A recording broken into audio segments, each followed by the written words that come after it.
হ্যাঁ হ্যাঁ হ্যাঁ রে গরুটা আজকে গোসল করা দাঁড়া চাচা গরু বিক্রি করবেন না? হ্যাঁ গরু বিক্রি করবো স্যার গরু পছন্দ হয় আপনার স্যার? গরু পছন্দ হবে কি না হবে সেটা তো আপনি ভালোভাবে জানেন।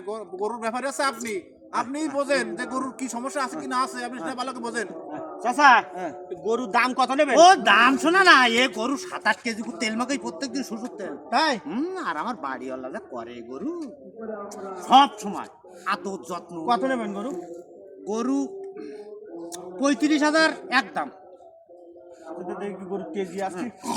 এই চাচা এই শয়তান কথা কেন চাচা আপনি দিচ্ছেন কে? চাচা আপনি তেজ দিচ্ছেন বোঝে না না? আমি গরু তেজি আছে কি দেখছিলাম। শয়তান কথা করে বুঝিস চাচা আপনি তেজ দিচ্ছেন কে? শয়তান কথা করে বেয়াদবি কর হ্যাঁ হ্যাঁ আপনি খানা খাই তেজ দিচ্ছেন, আমি গরু তেজি আছে কি দেখছিলাম। আমি করে ব্যস্ত না দা বেয়াদব হ্যাঁ হ্যাঁ বেয়াদব যা করে হ্যাঁ। দেই হ্যাঁ আমি করে ব্যস্ত না হ্যাঁ দেখ